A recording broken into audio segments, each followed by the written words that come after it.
Hello everyone. आज के इस वीडियो में हम पढ़ने वाले हैं कक्षा 10वीं के विषय हिंदी के अध्याय 3.1 माटी वाली के बारे में। तो चलिए आज का इस वीडियो हम स्टार्ट करते हैं।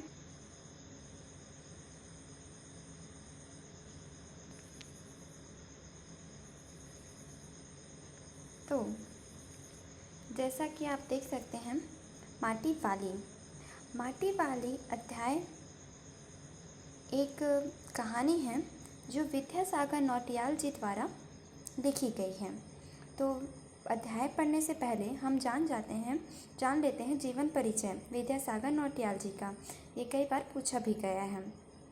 तो जीवन परिचय में मुख्य रूप से रहता है जन्म, उनकी रचना, भाव कला पक्ष, ये सब पूछे जाते हैं। तो बुक से ना पढ़कर अगर आप लोग गाइड से पढ़े तो अच्छा होगा, क्योंकि उसमें अच्छे से बांट के बताया गया है। फिर भी हम लोग एक नज़र इसमें देख लेते हैं।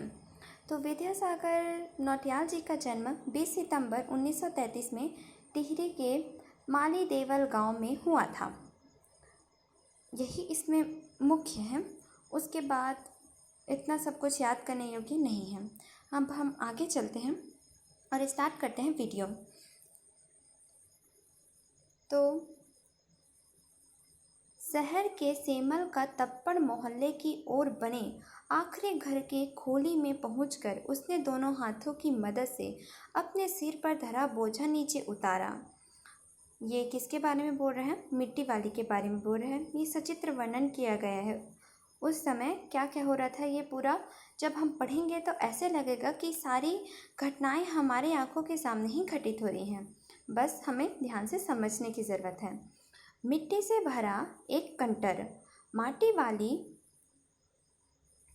टिहरी शहर से शायद ऐसा कोई घर नहीं होगा जिसे वह ना जानती हो या जहां उसने ना जाना चाहता हो।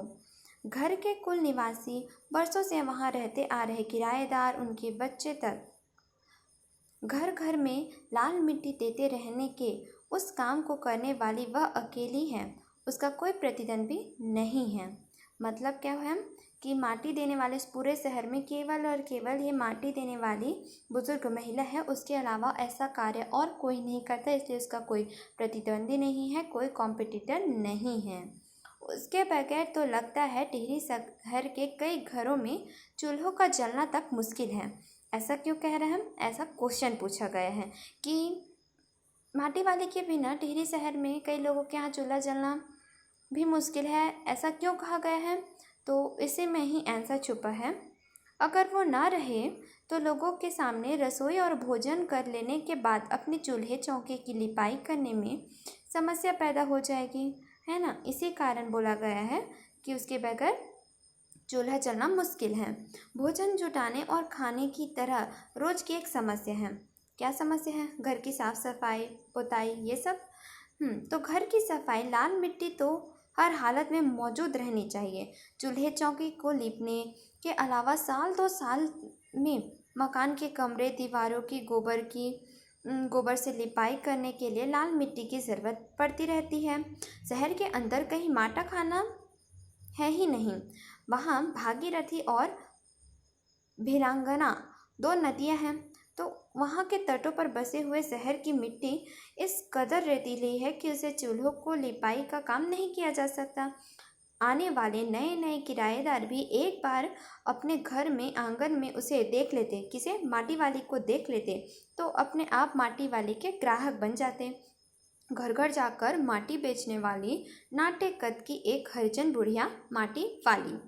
ठीक है, अब आगे चलते हैं। शहर सिर्फ माटी वाली को नहीं, उसके कंटर को भी अच्छी तरह से पहचानते हैं। शहर के जो लोग हैं वो माटी वाली को तो जानते हैं, परंतु साथ साथ उसके कंटर को भी पहचानते हैं। तो आपसे एक क्वेश्चन भी पूछा गया है कि माटी वाली का कंटर कैसा था। तो आगे इसका वर्णन किया गया है कि वो एक खुले मुंह का कंटर था जिसमें कभी ढक्कन नहीं लगा होता था। और क्यों नहीं लगा हुआ था आप ही सोचिए, हैं क्या है? अगर कंटर में ढक्कन लगा हुआ था तो मिट्टी भरने और निकालने में कठिनाई जाती, इसीलिए तो यही इसका आंसर भी है। तो आगे पढ़ते हैं। रद्दी को मोड़कर बनाए गए एक गोल डिल्ले के ऊपर लाल चिकनी मिट्टी से छिलबुला भरा कंस्तर टिका रहता।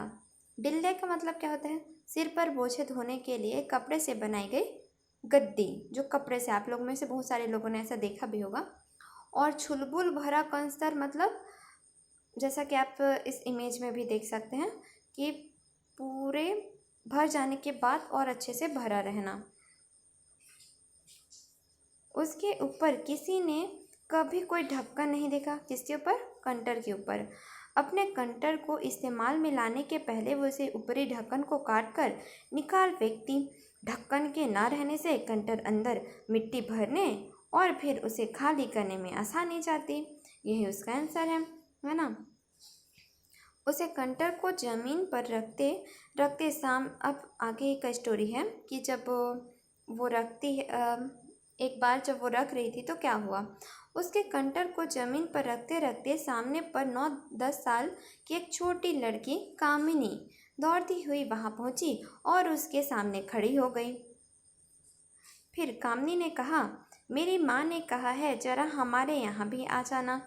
माटी वाली कहती है, अभी आती हूँ। घर की मालकिन ने माटी वाली को अपने कंटर की माटी कच्चे आंगन के एक कोने पर उड़ेल देने को कह दिया। फिर मालकिन कहती है, तू बहुत भाग्यवान है, चाय के टाइम पर आई है हमारे घर।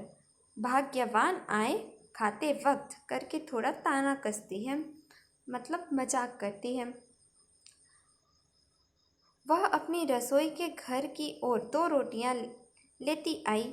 रोटियां उसे सौंप कर वह फिर अपने रसोई में घुस गई। कौन? मालकिन घुस गई। फिर आगे बताया गया है, माटी वाली के पास अपने अच्छे या बुरे भाग्य के बारे में ज़्यादा सोचने का वक्त नहीं था। घर की मालकिन के अंदर जाते ही माटी वाली ने उधर उधर तेज निगाहें दौड़ाई। हाँ, इस वक्त वह अकेली थी, उसे कोई नहीं देख रहा था।